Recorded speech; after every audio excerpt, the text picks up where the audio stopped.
हरिओम. राजा जनक आणि सर्वज्ञानी श्री अष्टावक्र यांचा ज्ञानसंवाद. अष्टावक्र गीता,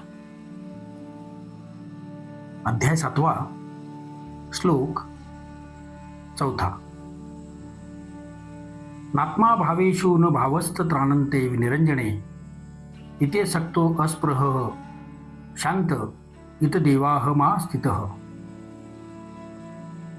अनुवाद: आत्मा विषयात कधीच नसतो व विषय हे कधी आत्म्यात लिप्त नसतात. आत्मा निर्दोष निरंजन आहे.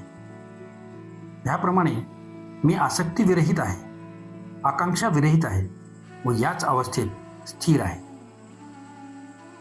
विवेचन. राजा जनक सांगतात की इंद्रिये व मन हे शरीराशी जोडलेले आहेत. मन नेहमी विषयांकडे आकर्षित होत असते व इंद्रियांच्या द्वारे विषयांचा उपभोग घेऊन मन तृप्त होत असते. शरीर विनाश पावल्यावर इंद्रिय सुद्धा अस्तित्वात राहत नाही, परंतु सूक्ष्म शरीरात मन राहिल्याने विषयांच्या उपभोगाची त्याची आवड कायम राहते. ह्या वासनेमुळे तो पुन्हा नवे शरीर धारण करतो. म्हणून जगातल्या सर्व विषयांचा संबंध केवळ शरीर व मनापुरता मर्यादित आहे. कर्माचे ते कर्तेपण त्यांचेच आहे आणि उपभोग घेणारे सुद्धा तेच आहेत.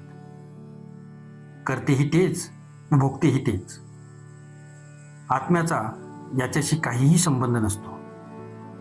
आत्मा विषयात नसतोच आणि विषयही आत्म्यात नसतात. मी आत्मा असल्याने सर्व विषयाबद्दल अनासक्त आहे.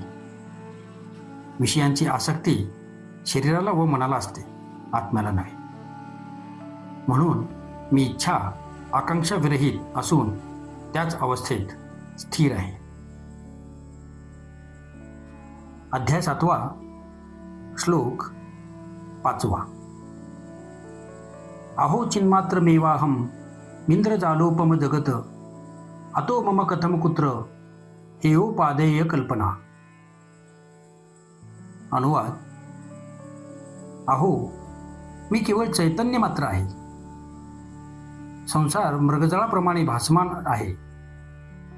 तेव्हा आता माझ्यासाठी काहीही स्वीकारणीय चांगले किंवा काहीही अस्वीकारणीय वाईट असे काहीच नाही. माझ्यासाठी ती कल्पनाच आहे.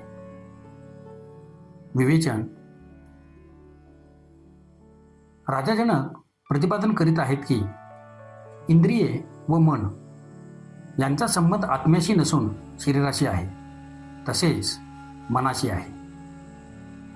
पण मी आता आत्मस्वरूप असल्याने व आत्म्यासाठी हे सर्व विश्व केवळ मृगजळासारखे आहे, केवळ भास आहे, माया आहे, भ्रम आहे.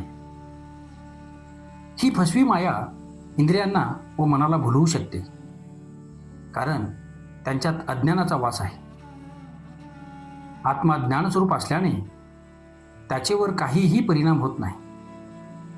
तो हा सर्व खेळ केवळ साक्षीदार होऊन पाहतो. जोपर्यंत मी अज्ञानी होतो व ह्या भ्रमाला व असत्यालाच सत्य समजत होतो, तोपर्यंत चांगले किंवा वाईट, स्वीकारणीय किंवा अस्वीकारणीय असा भेद अस्तित्वात होता.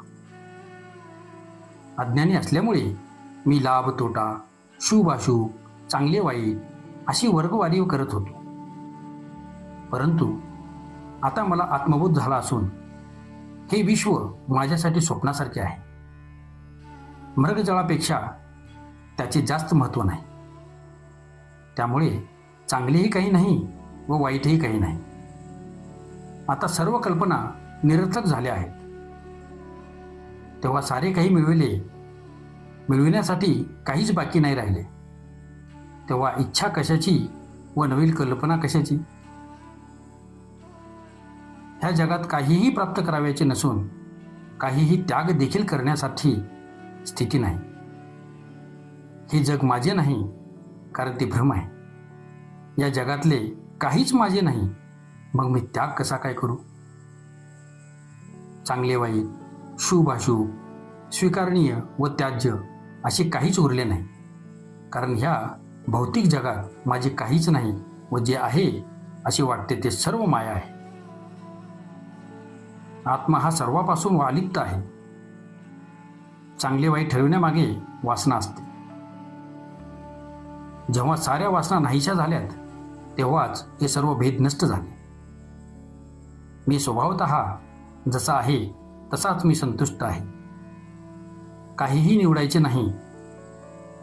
दोन्ही बाजूंना मी केवळ निहाळणारा साक्षीदार असून चैतन्य रूपात स्थिर आहे. ओम शांती शांती शांती.